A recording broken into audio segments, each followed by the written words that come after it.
And now, an epic reading of an epic fanfiction. Half-Life, Full Life Consequences. John Freeman, who was Gordon Freeman's brother, was one day in an office typing on a computer. He got an email from his brother that said that aliens and monsters were attacking his place and asked him for help. So he went. John Freeman got his computer shut down and went on the platform to go up to the roof of the building where he left his motorcycle and normal people clothes because he was in his office lab coat.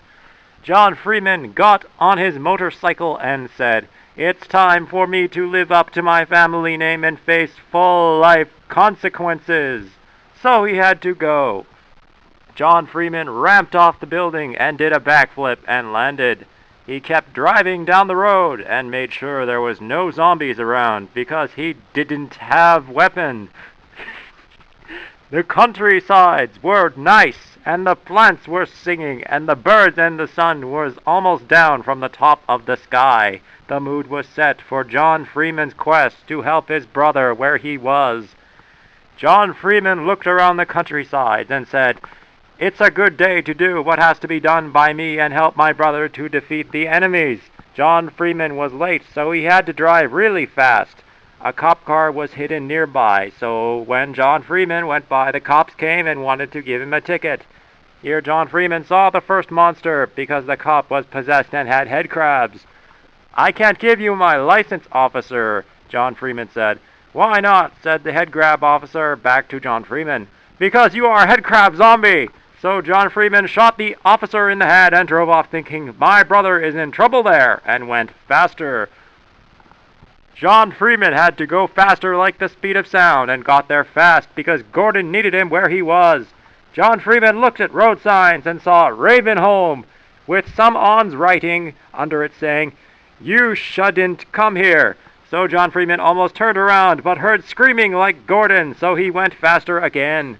John Freeman drove in and did another flip and jumped off his motorbike, and the motorbike took out some head crab zombies in front of John Freeman.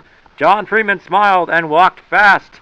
John then looked on the ground and found weapon, so he picked it up and fired fast at zombie ghosts in front of a house. John Freeman said, "Zombie ghosts, leave this place." And the zombie ghosts said, "But this is our house." And John Freeman felt sorry for them because they couldn't live there anymore because they were zombie ghosts. So he blew up the house and killed the zombie ghosts, so they were at peace. Then John Freeman heard another scream from his brother, so he kept walking really faster to get where he was. Ravenholm was nothing like the countryside. There was no birds singing, and the plants were dead, and the dirt was messy and bloody from head crabs. When John Freeman got to where the screaming was started, he found his brother, Gordon Freeman, fighting the final boss. And Gordon said, "John Freeman, over here!" So John Freeman went there to where Gordon Freeman was fighting. John Freeman fired his bullet from the gun really fast, and the bullets went and shot the final boss in the eyes, and the final boss couldn't see. Gordon Freeman said, "It's time to end this once and for all," and punched the final boss in the face, and the final boss fell. John Freeman said, "Thanks, I could help, bro." And Gordon Freeman said, "You should come here earlier next time," and they laughed. The laugh overed quickly, though, because John Freeman yelled, "Look out, bro!" and pointed up to the top of the sky. Gordon Freeman looked up and said, "No!" John Freeman, "Run out of here as fast as you can!" And John walked real fast out. John looked back and saw Gordon get stepped on by the next boss, and he was mad and angry. "I'll get you back, evil boss!" John Freeman yelled at the top of lungs. To be continued.